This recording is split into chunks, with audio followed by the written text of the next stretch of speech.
India news network, सच यानी हम।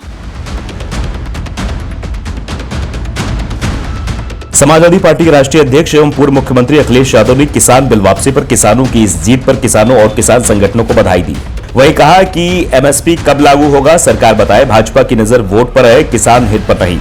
सपा की मांग है कि सरकार एमएसपी लागू करने का कानून बनाए। समाजवादी पार्टी का मानना है कि आगामी महीनों में 5 राज्यों के चुनाव को देखते हुए प्रधानमंत्री नरेंद्र मोदी ने कृषि कानूनों को वापस लेने का निर्णय लिया है। सपा ने कानून वापसी को इस रूप में देखा है। प्रेस कॉन्फ्रेंस में सपा के राष्ट्रीय अध्यक्ष अखिलेश यादव ने कहा कि काले कानूनों की वापसी अहंकार की हार है, जनता की जीत है।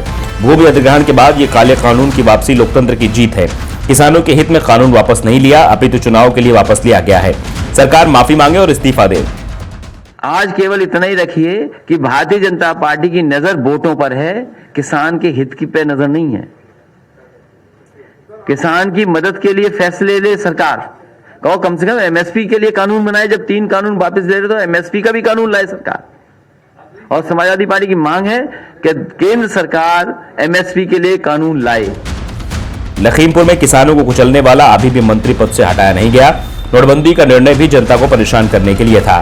भाजपा की सरकार की नीयत साफ नहीं। डीएपी खाद किसानों को नहीं मिल रहा, धान की कीमत किसानों को नहीं मिल रही है। सपा ने इन तीनों काले कानूनों के विरोध में व्यापक संघर्ष किया। मंडी खत्म करने की कोशिश, पूंजीपतियों को लाभ देने के लिए बुंदेलखंड में मंडियां संचालित करने के लिए सरकार ने कितना बजट लिया, सरकार बताए। महोबा में किसानों ने तंगहाली में आत्महत्या की। जब तक भाजपा का सफाया नहीं होगा, ऐसे कानूनों का डर बना रहेगा। इस बार चुनाव में जनता इनका सफाया कर देगी। किसानों की मौत, अपमान के भाजपा और उसका सरकार जिम्मेदार है। जनता इन्हें माफ नहीं करेगी।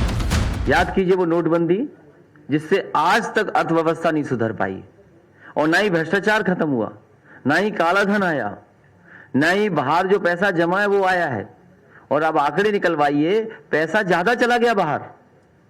लोग बैंकों का भी पैसा ले गए बाहर। बैंकें इन्हें मर्ज करनी पड़ी, एटीएम्स बंद करने पड़े, और भ्रष्टाचार बढ़ गया बड़े पैमाने पे।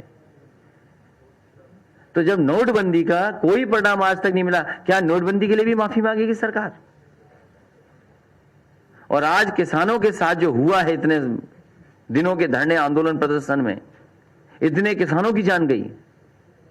भारतीय जनता पार्टी के लोगों ने क्या नहीं कहा किसानों को अपमानित करने के लिए। और उत्तर प्रदेश में जिस तरीके से समर्थन जुटा, चुनाव करीब आया, भारतीय जनता पार्टी ने इसीलिए ये 3 कानून वापस लिए हैं। और धोखा देने के लिए, ये धोखा है। फिर कल बदल जाएंगे बीजेपी के लोग। स्टेट हेड रजवान चंचल के साथ ब्यूरो अनिल सैनी की रिपोर्ट। इंडिया न्यूज नेटवर्क को सब्सक्राइब करें व बेल आइकॉन दबाएं ताकि आप रहें खबरों के करीब।